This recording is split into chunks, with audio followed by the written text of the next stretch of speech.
Kristan hang niha ka perte kam ram jong ya kam utrai ban tre ban long ki sing ran bashi sha utrai ya do not baro sha utrai ngin Ching long sun ran ya u ken ran jing e ngi de ban ma la jing e ki wan wat om ken ran bor ya ngi u trai un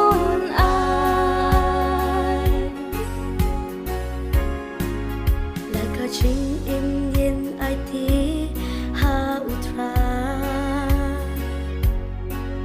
Kat wa ching im trong nghi can om bát oai Cùng cái Kristan yin tiếp la ta cầm ra Yin tiếp ba ngin long kita kisan ra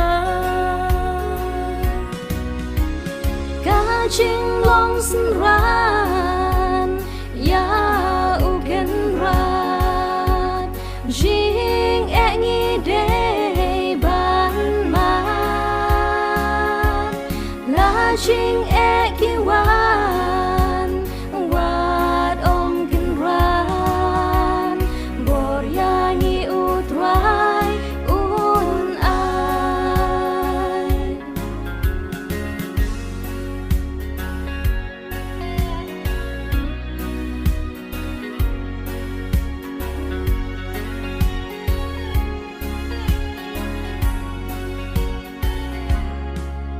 Tungin yalap ya kaker te utrai Haki ben rêu ba ro haka berte Namar utrai Jesu la de kren Pormen shua haki arha jar snen Ching long sun ran ya u ken ran jing e ngi de ban ma la jing e ki wan wat om ken ran bor ya ngi u trai un Ching long sun ran ya u ken ran jing e ngi de ban ma